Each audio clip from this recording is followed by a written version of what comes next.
नमस्ते। मेरा नाम डॉक्टर अश्विन हटवार। मैं ऑर्थोपेडिक सर्जन हूँ और भंडारा नशा मुक्ति केंद्र में अटैच हूँ। सबसे पहले हम बात करेंगे अल्कोहल और एनी ड्रग, किसी भी ड्रग्स के बारे में, उसका एडिक्शन और उसका ट्रीटमेंट के बारे में, है ना। सबसे पहले तो हम बात करेंगे एडिक्शन के बारे में। एडिक्शन, कोई भी ड्रग या फिर अल्कोहल का एडिक्शन इस तरीके से होता है कि एक प्रकार का वो डिसीज़ है, बिहेवियरल, साइकोलॉजिकल एक प्रकार का डिसीज़ है जो हमारी सोचने और समझने की क्षमता को कम कर देता है। और हमको ऐसा लगता है, पेशेंट्स को ऐसा लगता है कि यही एक उपाय है जो उसकी तकलीफ़ें कम कर सकता है, लेकिन एक्चुअली ऐसा नहीं है। ये टोटली गलत है और इसकी चपेट में काफ़ी यंगस्टर्स, काफ़ी जवान बच्चे, है ना, काफ़ी ओल्ड एज पेशेंट्स भी आ रहे हैं। तो इसके बारे में काफ़ी मिथ है, काफ़ी गलत फहमियाँ हैं और काफ़ी लोगों को लगता है कि इसका ट्रीटमेंट नहीं हो सकता है, लेकिन ये टोटली गलत चीज़ है। इसका ट्रीटमेंट पॉसिबल है। ये ट्रीटमेंट टोटली डिपेंड करता है, पेशेंट टू पेशेंट वेरी करता है, पेशेंट के क्वालिटी पे डिपेंड करता है कि वो कितना दिन तक रहेगा, कितना दिन तक उसको रहना पड़ सकता है एडिक्शन सेंटर पे। तो सबसे पहले तो हम ये फंडा जानेंगे कि एडिक्शन सेंटर होता क्या है।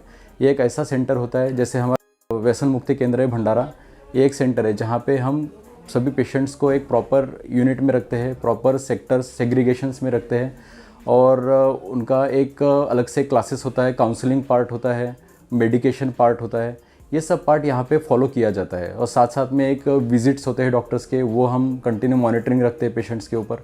तो ओवरऑल काफ़ी चीज़ों के ऊपर ध्यान दिया जाता है सेंटर में, और जिससे कि पेशेंट को उस लत से हम बाहर निकाल सकें। तो इस तरीके से ट्रीटमेंट होता है।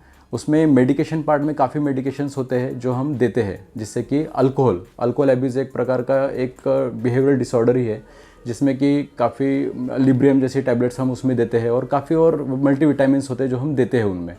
और साथ ही साथ में हम काउंसलिंग भी साइड बाय साइड शुरू रखते हैं, जिससे कि पेशेंट को बाहर आने में टाइम लगता है, लेकिन वो आ जाता है।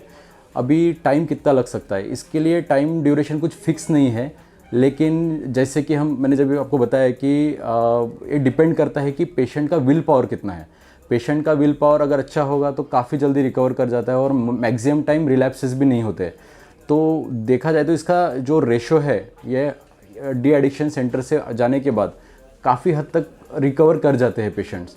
कुछ पेशेंट्स होते हैं जिनका विल पावर काफ़ी वीक होता है, वो नहीं फॉलो कर पाते कुछ चीज़ें और वापस से उनको वही लत लग जाती है। तो कुछ एक रेशो है, कुछ परसेंटेज है कि वापस से पेशेंट्स को एडमिट होना पड़ सकता है, लेकिन आफ्टर ऑल अल्टीमेटली वही है मेडिसिन्स और डी एडिक्शन सेंटर अल्टीमेटली इसके पूरा ट्रीटमेंट कर पाए।